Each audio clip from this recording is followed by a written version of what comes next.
नमस्कार साथियों, आप सभी मित्रों को शुभ संध्या और उम्मीद करते हैं कि आप सभी लोग स्वस्थ होंगे। और हम लोग आज फिर से एक नए टॉपिक नए ट्रिक के साथ आपके सामने हाजिर हुए हैं। और आज हम लोग बात करते हैं हमारे देश के प्रधानमंत्री अर्थात अभी तक भारत में कुल कितने प्रधानमंत्री हुए। भारत के प्रधानमंत्री प्यारे साथियों, आप लोग YouTube चैनल पर बहुत सारे ट्रिक पढ़े होंगे और उसी ट्रिक के माध्यम से हम आपको भारत के प्रधानमंत्री को अपने तरीके से याद कराना चाहेंगे, क्योंकि यहाँ से हमेशा कुछ न कुछ प्रश्न पूछता रहता है। कभी कभी क्रमवार पूछता है कि किस क्रम के कौन से प्रधानमंत्री रहे हैं।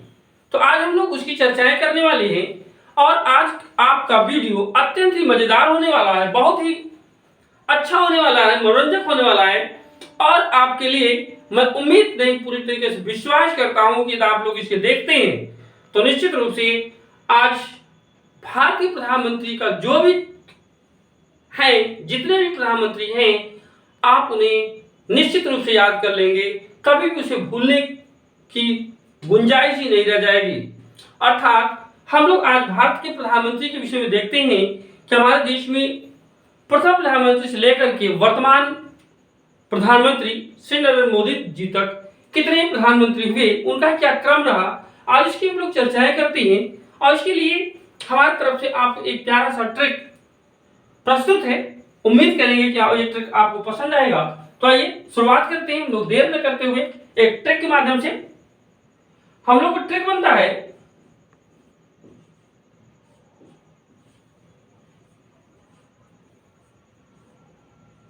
जब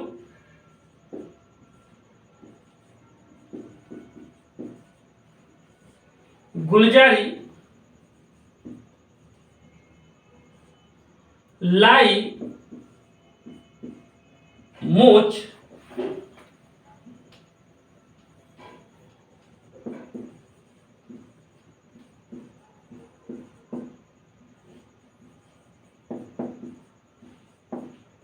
राविश चंद्रसिम्हा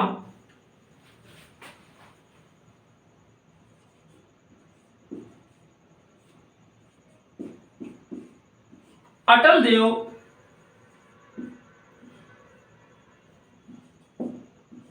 इंद्रमन से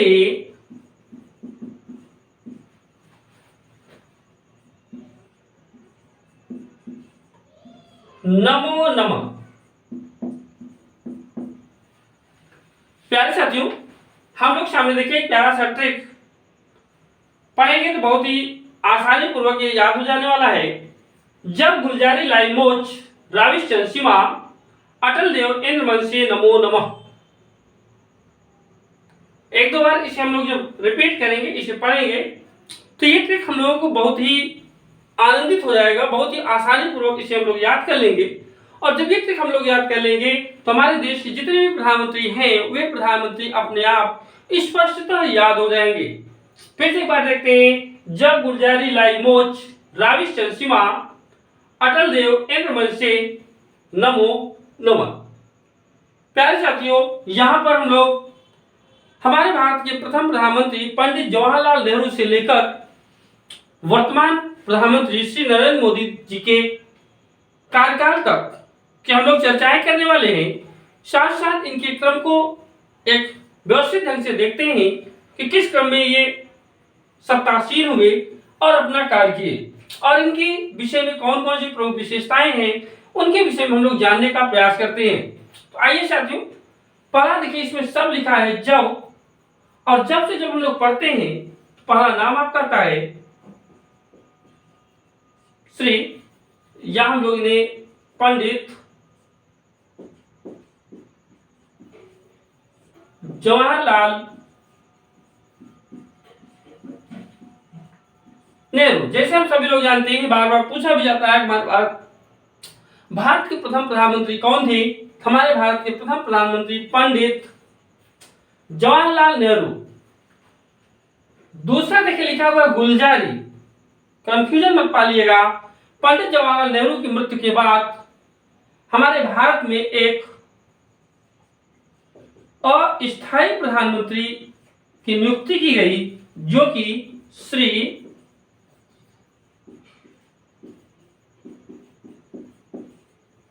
गुलजारीलाल नंदा जी थे। कौन थे? श्री गुलजारीलाल नंदा। कभी पूछा जाएगा हमारे भारत के पहले कार्यवाहक प्रधानमंत्री कौन थे? तो कार्यवाहक प्रधानमंत्री गुलजारीलाल नंदा। ठीक है, हमारे देश में कार्यवाहक प्रधानमंत्री के रूप में कार्य करने वाले प्रधानमंत्री कौन थे या अस्थायी प्रधानमंत्री कौन थे? तो वे श्री गुलजारीलाल नंदा थे। प्यारे साथियों, यही पर हम आपको बता भी देना चाहते हैं कि ये श्री गुलजारीलाल नंदा 2 बार प्रधानमंत्री के रूप में सत्तासीन हुए, अर्थात इन्हें 2 बार कार्यवाहक प्रधानमंत्री बनाया गया। एक बार जब श्री जवाहरलाल नेहरू जी की मृत्यु हुई, उसके बाद कुछ समय के लिए गुलजारीलाल नंदा जी कार्यवाहक प्रधानमंत्री के रूप में नियुक्त हुए, और उसके बाद लाल बहादुर शास्त्री जी प्रधानमंत्री बने। लेकिन आप जानते हैं, जैसे अचानक जब ताशकंद समझौता में जब लाल बहादुर शास्त्री जी की मृत्यु हुई, तो ऐसी स्थिति में उनकी मृत्यु के बाद फिर से गुलजारीलाल नंदा जी को फिर से कार्यवाहक प्रधानमंत्री बनाया गया। तो अर्थात ये गुलजारीलाल नंदा 2 बार कार्यवाहक प्रधानमंत्री के रूप में कार्य करने वाले पहले भारतीय व्यक्ति थे। इसके बाद देखिए लिखा हुआ है ला से शब्द बनता है, जो कि दूसरे प्रधानमंत्री माने जाते हैं एक क्रमवार में श्री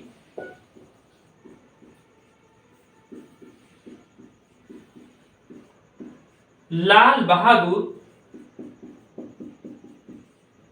शास्त्री। श्री लाल बहादुर शास्त्री।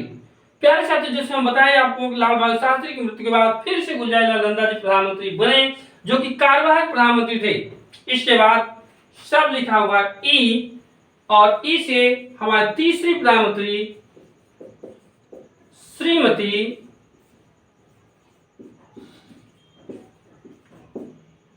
इंदिरा गांधी। श्रीमती इंदिरा गांधी जो हमारे देश की प्रथम महिला प्रधानमंत्री। कभी आपसे पूछा जाएगा हमारे देश की प्रथम महिला प्रधानमंत्री कौन थी? तो श्रीमती इंदिरा गांधी। इसके बाद श्री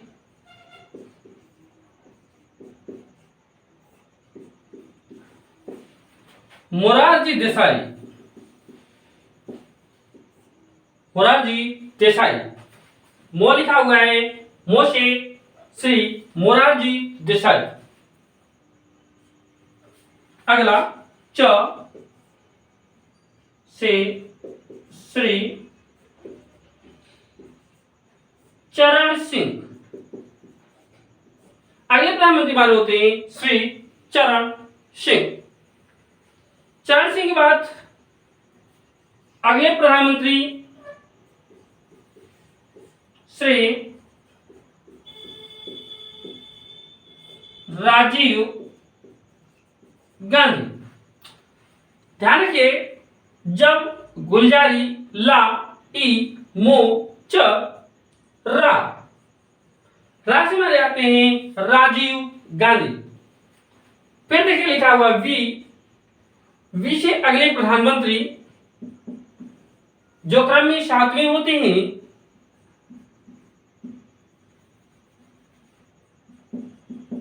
श्री विश्वनाथ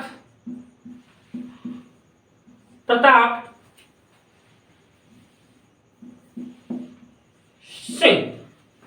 विश्वनाथ प्रताप सिंह। इसके बाद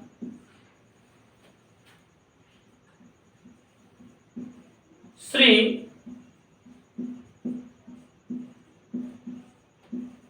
चंद्रशेखर सिंह। चंद्रशेखर सिंह। इसके बाद अगले श्री पीवी नरसिम्हा। यहां देखिए लिखा हुआ सिम्हा, अर्थात पीवी नरसिम्हा राव। पीवी नरसिम्हा राव के बाद अटल श्री अटल बिहारी वाजपेयी। श्री अटल बिहारी वाजपेयी। इसके बाद देखिए लिखा हुआ देव अर्थात श्री HD देव गौड़ा। श्री HD देव गौड़ा। इसके बाद इंद्र अर्थात श्री इंद्र कुमार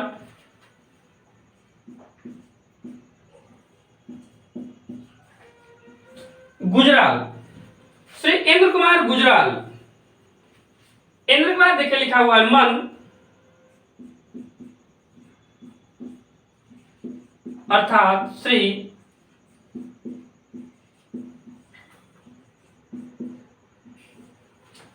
मनमोहन सिंह। श्री मनमोहन सिंह।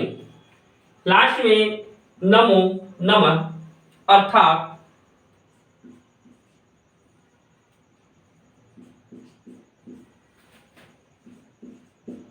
श्री नरेंद्र मोदी या श्री नरेंद्र दामोदर दास मोदी।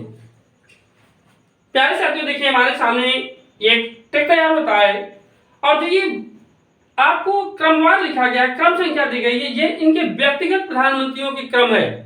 ध्यान रखिएगा, ये पूछा जाए व्यक्तिगत प्रधानमंत्री कुल कितने हुए, तब हम लोग इस क्रम को बताएंगे कि कुल व्यक्तिगत प्रधानमंत्री वर्तमान में जो हुए वे 14 हैं। वैसे पंचवर्षीय योजनाओं की बात करें, जब पंचवर्षीय योजनाएं में जितनी बार चुनाव हुआ उस क्रम में देखेंगे तो आपकी इनकी संख्या बढ़ जाती है और तब इनकी संख्या लगभग 21 पहुंच जाती है। लेकिन यहाँ पर हमें विशेष रूप से यही ध्यान रखना है कि व्यक्तिगत कुल कितने हुए हैं, ये हमारे सामने ट्रिक के माध्यम से हमारे भारत के समस्त प्रधानमंत्रियों का एक ब्यौरा सामने आपके पड़ा हुआ है। शब्द देखिए फिर से लिखा हुआ है जब से पंडित जवाहरलाल नेहरू गुलजारी अर्थात श्री गुलजारी लाल नंदा ला, श्री लाल बहादुर शास्त्री ई, श्रीमती इंदिरा गांधी मो, श्री मोरारजी देसाई च, श्री चरण सिंह रा, श्री राजीव गांधी विश्व अर्थात श्री विश्वनाथ प्रताप सिंह चंद्रशेखर सिंह सिम्हा पीवी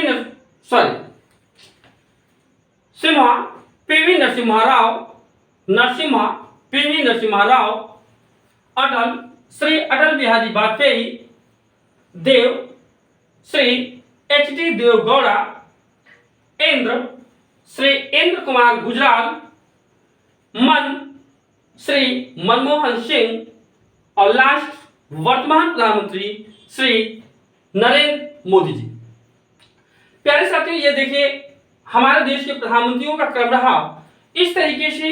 अभी तक वर्तमान में हमारे ये व्यक्तिगत रूप से कुल 14 प्रधानमंत्री बने और एक ऐसे प्रधानमंत्री रहे जो कार्यवाहक प्रधानमंत्री के रूप में कार्य किए, जो सबसे एक वरिष्ठ सदस्य श्री गुलजारी लाल नंदा जी थे।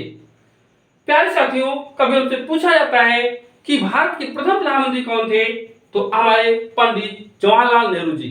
साथ साथ हमारे देश में सर्वाधिक समय तक कार्य करने वाले भारत के प्रथम प्रधानमंत्री कौन थे, तो वह भी श्रेय पंडित जी को जाता है और पंडित जी ही देश में सर्वाधिक समय तक शासन करने वाले, सर्वाधिक प्रधानमंत्री के रूप में कार्य करने वाले प्रथम व्यक्ति थे।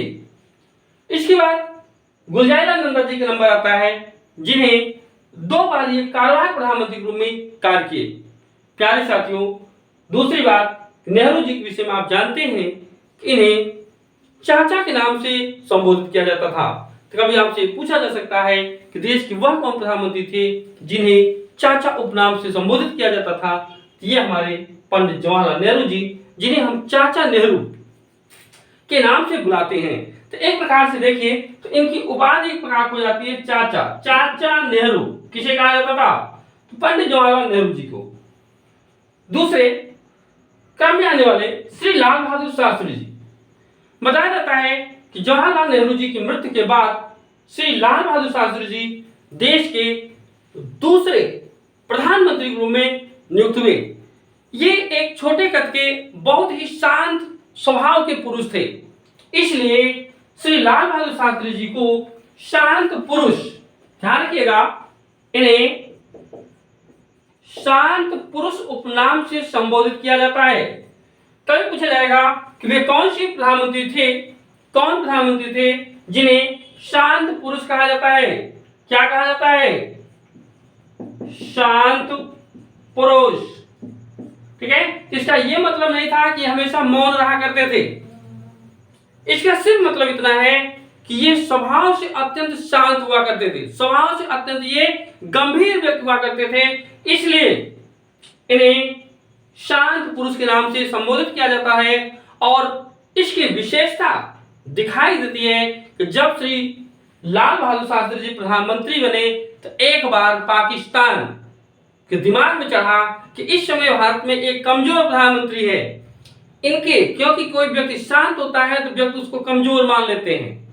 और ऐसे में जैसा आप जानते हैं 1965 में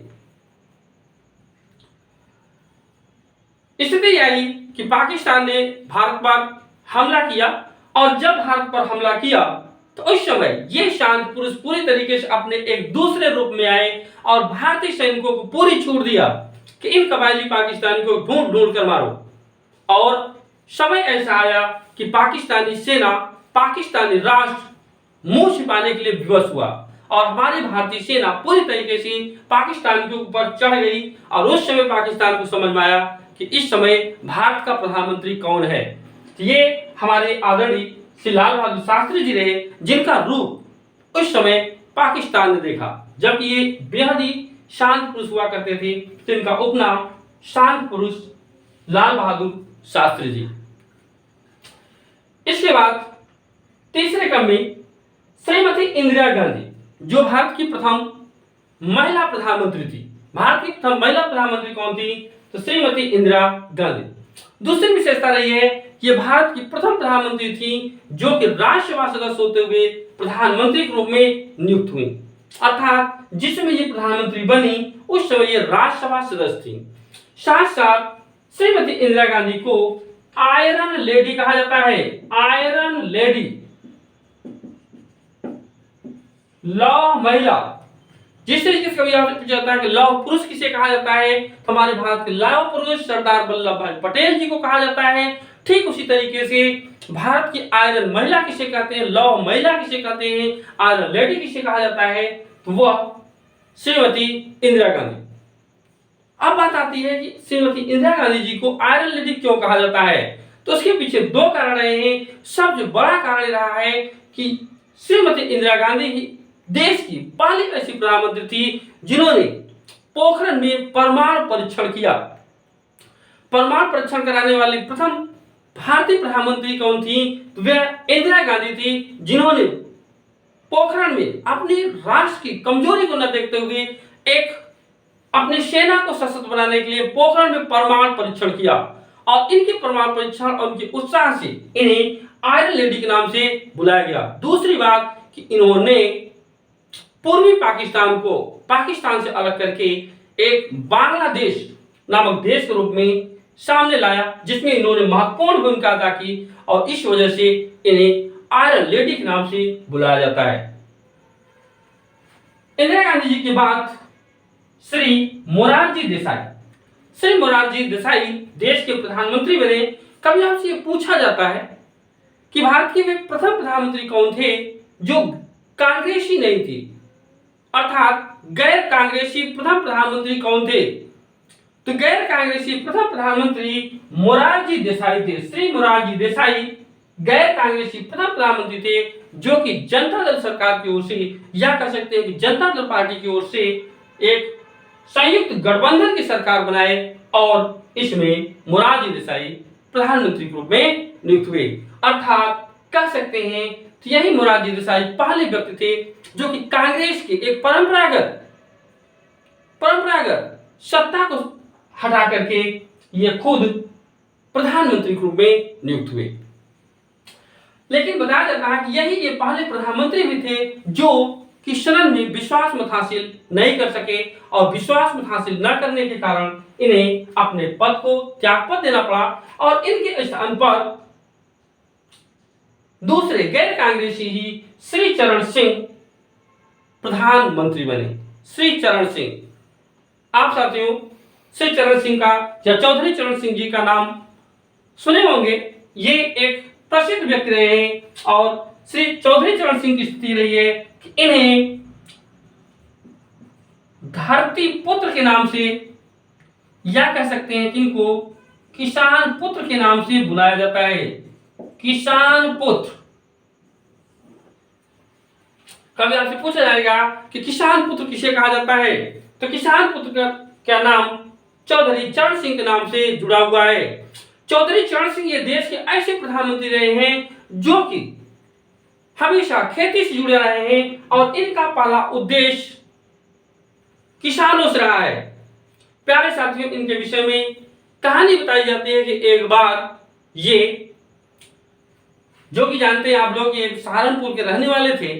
ऐसी स्थिति में इन्होंने एक बार वही लोकल थाने में एक किसान का रूप बनाए, एक महिला को चलाइए, धोती कुर्ता पहने, सिर पर पगड़ी बांधे और पगड़ी बांधने के बाद एक छोटी सी थाने में प्रवेश कर गए और वहां जाकर थानेदार से कहे कि साहब मेरे एक जोड़ी बैल खो गए हैं और हम खेती करना चाहते हैं, हमारी फसल तैयार हो चुकी है, अर्थात खेत तैयार हो चुका है, उसकी जुताई करना है, लेकिन रात में कुछ लोगों ने हमारे बैल को चोरी कर लिया। अब जब ऐसा इन्होंने थानेदार से कहा तो थानेदार ने कहा कि अब क्या हम तुम्हारे बैलों की रखवाली करेंगे, जाओ तुम्हारे बैल नहीं मिलेंगे। तो इन्होंने अनुनय विनय किया कि साहब हमारी किसानी पूरी तरीके से इन्हीं दोनों बैलों के ऊपर टिकी हुई है और हमारे दोनों बैल नहीं मिलेंगे तो हमारी फसल तैयार ही नहीं हो सकती है, क्योंकि हम खेत की जुताई कर ही नहीं सकते हैं। ऐसे ही बताया जाता है कि थानेदार ने इनको धमका कर हटाया, थाने से निकल जाओ, हम तुम्हारी रिपोर्ट नहीं लिखेंगे।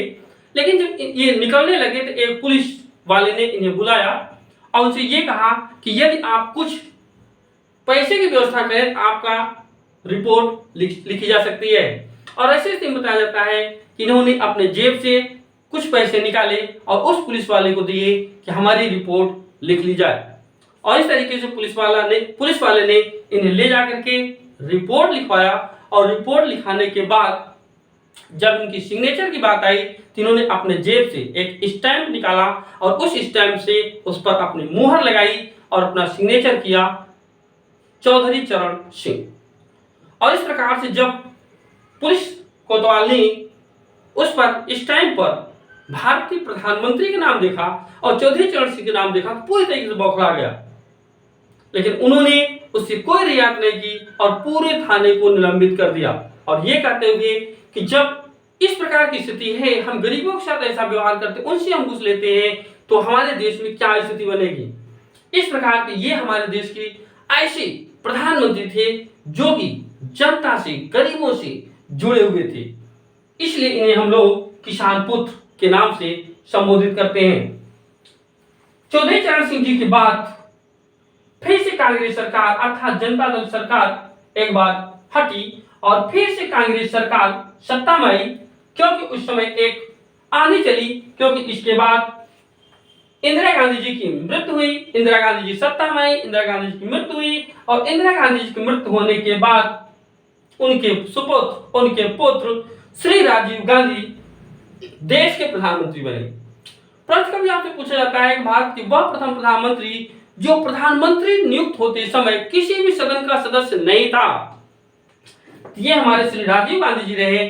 जिस समय इंदिरा गांधी जी की मृत्यु हुई उस समय राजीव गांधी ना तो लोकसभा के ना तो राज्यसभा के किसी भी सदन के सदस्य नहीं थे, लेकिन कांग्रेस ने इंदिरा गांधी जी की मृत्यु के बाद राजीव गांधी जी को प्रधानमंत्री के रूप में घोषित किया और इन्हें अपना बहुमत दल का नेता चुना और इस प्रकार से ये बिना किसी सदन के सदस्य होते हुए भी देश के प्रधानमंत्री बने। तो कभी आपसे प्रश्न पूछा जाता है भारत के वह प्रथम प्रधानमंत्री जो किसी भी सदन का सदस्य न होते हुए देश का प्रधानमंत्री बना, तो वे श्री राजीव गांधी जी थे। इनके साथ एक नाम जुड़ा हुआ है, श्री राजीव गांधी जी के साथ इन्हें पायलट प्रधानमंत्री कहा जाता है। पायलट प्रधानमंत्री, कभी आपसे पूछा जा सकता है कि वह कौन प्रधानमंत्री थे जिन्हें पायलट प्रधानमंत्री कहा जाता है, तो वे श्री राजीव गांधी जी थे। श्री राजीव गांधी जी थे जिन्हें पायलट प्रधानमंत्री कहा जाता है, कारण ये प्रधानमंत्री के पहले ये पायलट हुआ करते थे, अर्थात ये जहाज उड़ाया करते थे, इसलिए इन्हें पायलट प्रधानमंत्री के रूप से ये पायलट हुआ करते थे, इसलिए इन्हें पायलट प्रधानमंत्री कहा जाता है। प्यारे साथियों, दूसरी बात जानते रहिएगा कि यही राजीव गांधी थे जिनके समय में एक पहली बार बड़े स्तर पर एक घोटाले का नाम आया, जिसे हम बोफोर्स घोटाला कांड के नाम से पुकारते हैं। बोफोर्स घोटाला कांड, बोफोर्स घोटाला कांड जो आया वह भी इन्हीं कांग्रेस सरकार के श्री राजीव गांधी के समय यह घोटाला आया हुआ था। इसके बाद देखिए फिर नंबर आता है राजीव गांधी जी के बाद अगले प्रधानमंत्री श्री विश्वनाथ प्रताप सिंह। श्री विश्वनाथ प्रताप सिंह जिन्हें राजा जी या राजा मांडा के नाम से संबोधित किया जाता है। राजा मांडा, कभी पूछा जाता है राजा मांडा के नाम से कौन संबोधित किया जाता है, ये विश्वनाथ प्रताप सिंह जी थे जिन्हें राजा मांडा के नाम से बुलाया जाता है। और इनकी सबसे बड़ी कहा जाए तो उपलब्धि रही है, या इनके नाम के अनुसार सबसे ज्यादा इनके विषय में जो जाना जाता है, जिस नाम के लिए जाने जाते हैं वह आपका है मंडल कमीशन को लागू करना।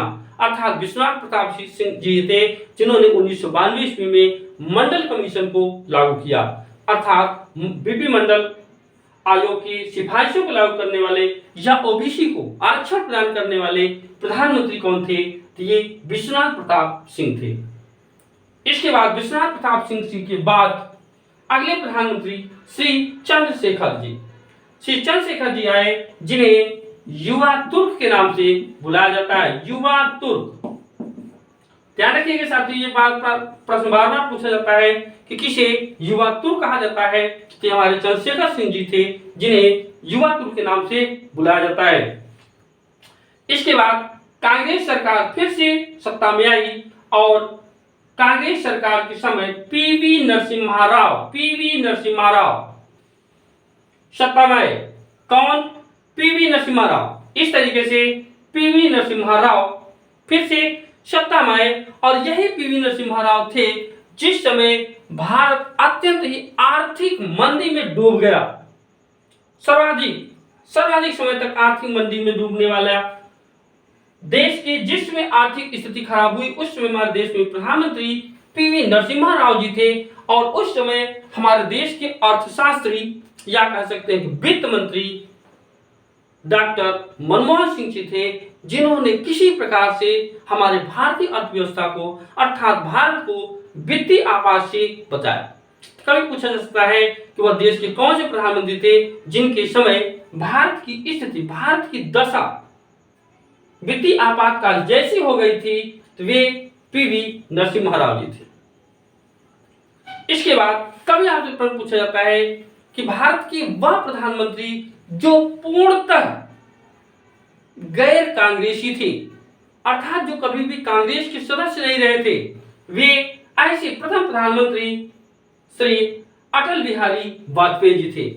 दूसरा प्रश्न कभी आपसे पूछा जाता है कि देश के वह प्रथम प्रधानमंत्री कौन थे जिनका कार्यकाल सबसे कम था, यही आपके पहले गैर कांग्रेसी प्रधानमंत्री अटल बिहारी वाजपेयी जी थे, जो पहली बार प्रधानमंत्री बने और मात्र 13 दिनों तक का कार्यकाल इनका रहा। अर्थात ये 13वें दिन ये सदन में अपना बहुमत सिद्ध नहीं कर सके और इस प्रकार से अटल बिहारी सरकार या कह सकते हैं कि पहली बार सदन में आई बीजेपी सरकार, यहीं पर पहली बार बीजेपी सत्ता में आई, भारतीय जनता पार्टी सत्ता में आई और यह अटल बिहारी वाजपेयी जी सदन में बहुमत सिद्ध नहीं कर सके और इनकी सरकार एक मत से गिर गई। और इस प्रकार से इस सरकार को गिरने के बाद कांग्रेस के समर्थन से जनता दल सरकार ने अपनी या जनता दल पार्टी ने अपनी सरकार बनाई और एच.डी. देवगौड़ा, श्री एच.डी. देवगौड़ा देश के अगले प्रधानमंत्री बने, जो कि ये भी जनता दल के सदस्य थे, गैर कांग्रेसी सदस्य थे, जो देश के अगले प्रधानमंत्री बने, एच.डी. देवगौड़ा।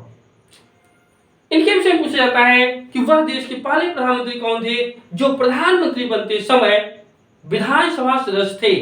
यही एच.डी. देवगौड़ा जिस समय देश के प्रधानमंत्री बने उस समय ये कर्नाटक विधानसभा के विधानसभा सदस्य हुआ करते थे।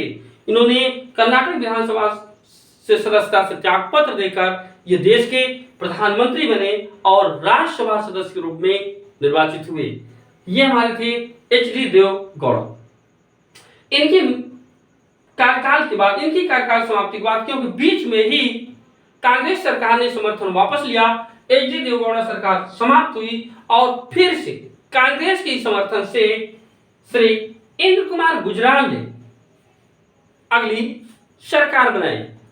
इंद्र कुमार गुजराल अगले गैर कांग्रेसी प्रधानमंत्री रहे, जनता दल की तरफ से प्रधानमंत्री हुए श्री इंद्र कुमार गुजराल। और इस प्रकार से इंद्र कुमार गुजराल ने भी लगभग 1 साल तक कार्य किया, लेकिन बीच में ही कांग्रेस ने उसे ये लगा कि इस समय उसका अच्छा अवसर है, वह देश में सत्ता में आ सकती है, समर्थन वापस लिया और यह जनता दल सरकार अस्तित्वहीन हुई और फिर से चुनाव आए। प्यारे साथियों, जब इंद्र कुमार गुजराल सरकार के पतन के बाद चुनाव हुए तो एक बार फिर से बीजेपी सरकार बड़े दल के रूप में उभरी और दोबारा अटल बिहारी वाजपेयी जी प्रधानमंत्री के रूप में नियुक्त हुए। और बताया जाता है कि इस बार अटल बिहारी वाजपेयी जी ने अपने साथ भारत की कुल 23 पार्टियों को इकट्ठा किया और इन 23 पार्टियों के साथ ये सत्ता में आए। लेकिन इनका दुर्भाग्य रहा कि मात्र इनकी सदन में 13 महीने तक सरकार चली और 13 महीने के बाद यह सरकार अर्थात अटल बिहारी वाजपेयी जी सरकार मध्य में 13 महीने बाद ही गिर गई, क्योंकि कांग्रेस के पास इतनी सीटें नहीं थी कि वह सदन में सरकार गठित कर सके। इसलिए कांग्रेस सदन में न जाकर के सरकार गठित करने की स्थिति में न होकर के चुनाव मैदान में आई और इस प्रकार से 1 या 1.5 वर्ष बाद ही मध्यावधि चुनाव हुए। भारत में फिर से मध्यावधि चुनाव कराए गए और इस मध्यावधि चुनाव के बाद बीजेपी सरकार फिर से एक बड़े दल के रूप में सामने आई और वह अन्य पार्टियों को मिलाकर अपना सरकार बनाई और इस प्रकार से तीसरी बार अटल बिहारी वाजपेयी जी प्रधानमंत्री के रूप में नियुक्त हुए और लगभग ही 4.5 वर्षों तक कार्यकाल किए। लेकिन उस समय बीजेपी सरकार को लगा, आपको याद होगा, उसी समय हमारी भारतीय जनता पार्टी के वयोवृद्ध नेता श्री लाल कृष्ण आडवाणी जी ने रथ यात्रा निकाली और उस समय स्थिति थी कि सदन में ये बात आई और बीजेपी को लगा कि इस समय उसका माहौल बहुत अच्छा है, वह अगले चुनाव में आसानी पूर्वक जीत जाएगी, क्योंकि उस समय कारगिल कांड हो चुका था, कारगिल युद्ध हो चुका था। इससे बीजेपी की तरफ पूरी तरीके से रुझान दिख रहा था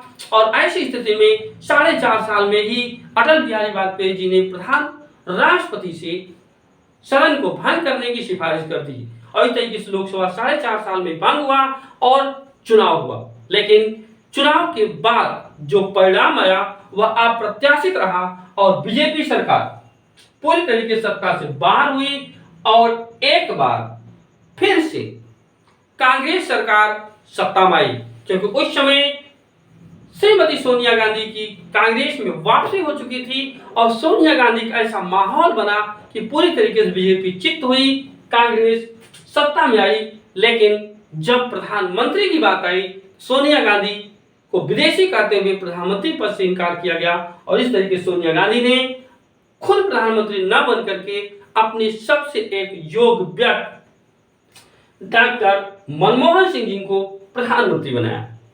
डॉक्टर मनमोहन सिंह, और इस तरीके से डॉक्टर मनमोहन सिंह देश में प्रधानमंत्री के रूप में नियुक्त हुए और लगातार 2 कार्यकाल 10 वर्षों तक प्रधानमंत्री के रूप में कार्य किए और इन्हें अर्थशास्त्री प्रधानमंत्री कहा जाता है। ये एक अर्थशास्त्र के विद्वान थे और इसलिए इन्हें अर्थशास्त्री प्रधानमंत्री कहा जाता है। और इस तरीके से मनमोहन सिंह जी गठबंधन की सरकार चलाए और इस प्रकार से ये 2 कार्यकाल लगातार पूरा किए।